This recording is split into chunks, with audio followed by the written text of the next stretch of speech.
Hello viewers, आप सबको अपने चैनल हैप्पी प्लांट्स में खुशामदीद कहता हूँ। ये है मेरे डच आयरस के फ्लावर्स जो कि मैंने अपने घर की छत पे गमले में लगाए हैं। और आप व्यूअर्स देखो कि कितने ये प्यारे फूल हैं। तो डच आयरस जो है ये बल्ब फ्लावर है, बल्ब से उगाया जाता है। आप देखें व्यूअर्स कि ये इसका ये सफ़ेद कलर है मेरे पास, और इसमें ये हल्का हल्का ब्लू पर्पल टाइप का शेड भी आ रहा है। तो डच आयरस में और भी बहुत से कलर्स होते हैं, स्पेशली इसमें एक ब्लू कलर होता है, वो ज़्यादा मशहूर है इसका। और ये वाला जो फ्लावर है फ्रेंड्स, ये अभी जो है वो ब्लूम कर रहा है। तो ये मैंने 3 लगाए हैं। एक गमले में 10 इंच का मेरा ये गमला है, इसमें मैंने 3 जो है वो बल्ब लगाए थे। और आप देखें कि काफ़ी अच्छा जो है वो ये ग्रो किए हैं। तो इसका बल्ब जो होता है डच आयरस का, तकरीबन उसको 2 इंच गहरा ज़मीन में लगाना होता है। और ये गमलों में भी बहुत अच्छा उगता है, जैसा आप देख भी रहे हैं।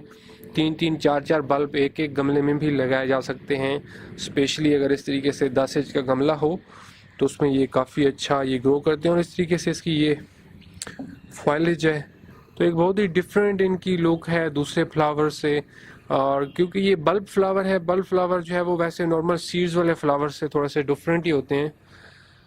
तो ये जो है एक बहुत अच्छा एडिशन है घर में उगाने के हवाले से। और इसमें कोरे से ये नहीं ख़राब हुआ। मैंने इसको तकरीबन इसके जो बल्ब थे ये नवंबर में लगाए थे, और फिर इनकी जो फॉइलेज ग्रो की और अब जाके मार्च में जो है वो इन पे फ्लावर्स आए हैं।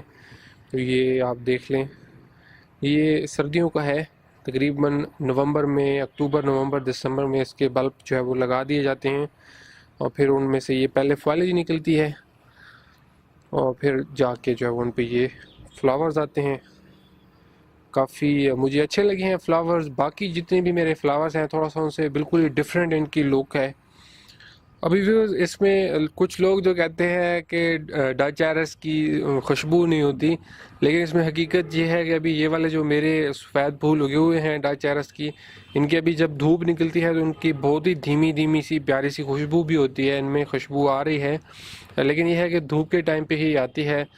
और ये है भी ऐसे फ्लावर्स कि इनको रखना भी धूप में पड़ता है, तभी ये अच्छा परफॉर्म करते हैं।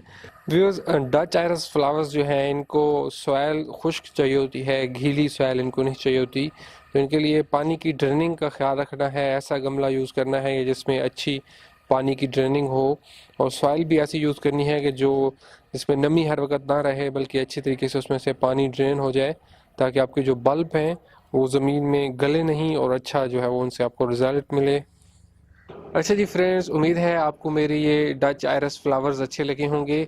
तो ये आप देख लें, तकरीबन जो है वो ये 1.5 फुट ऊंचे होते हैं। तो ये इस तरीके से ये फ्लावर्स हैं। इनको आप भी अपने घर में ज़रूर ट्राई कीजिएगा। अपना बहुत सा ख्याल रखिएगा। होपफुली फिर बात होती है किसी और वीडियो में। तब तक के लिए बाय बाय।